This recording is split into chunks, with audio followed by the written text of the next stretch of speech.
to be protected.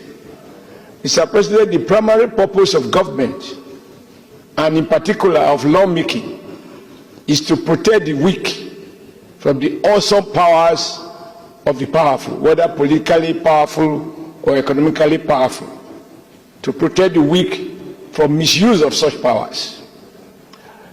The lead speaker on this motion spoke very well and very comprehensively, and he drew our attention to the fact that when the rich misuse their powers, the powerless deserve ways and means to retaliate. The way they respond may not be something that is approvable by society, but in the absence of any legal protection, they have to take laws into their hands. Worldwide, it is recognized, and it is captured in the lead debate, that governments have a duty to protect individuals who are employed for domestic purposes. And for clarity purposes, this should not include farm workers. Farm workers should be protected under the minimum wage law. They shouldn't be treated as house helps. I think, sir, that whereas it is easy to point at the number of people who may have been victims of burglary or murder by their house help, it is almost impossible to imagine the number of Nigerians and non-Nigerians in Nigeria who have been abused, sexually harassed, and brutalized by individual employers in homes, and they have the country have no record of their existence. I think it makes sense in the enlightened interest of all those who employ domestic staff, as provided for in the law, to ensure that these are documented.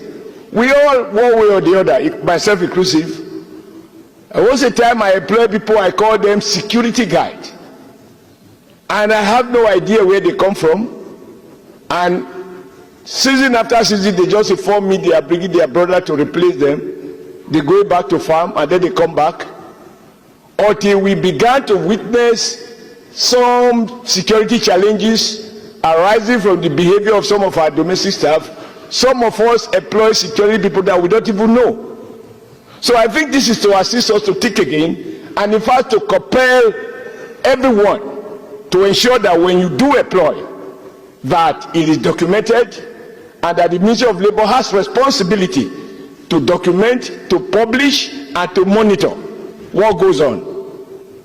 The other aspect, which I'm not sure is properly captured in the law, but I think in the course of dealing with the Minimum Wage Act, we might need to deal with that section. The issue of appropriate remuneration. Because sometimes some people pay starvation wages. Slavery has been outlawed in Nigeria. When you pay a wage that doesn't meet the minimum need of a person, and because of economic circumstances he has no choice, it tantamount to slavery.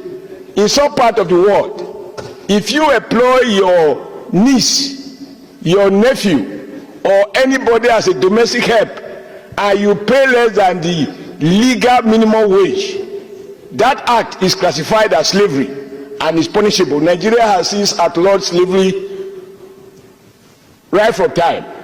So I urge my distinguished colleagues to recognize that this is not something we should really argue about.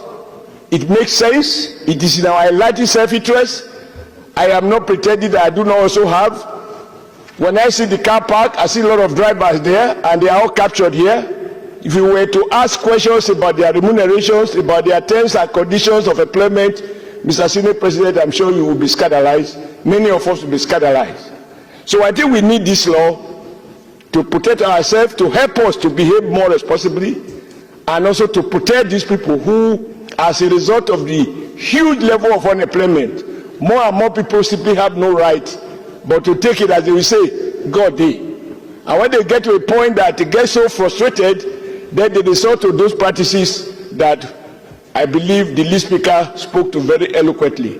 I rise to support this motion, and I want to thank you for the privilege of allowing me to speak to it. Thank you, sir.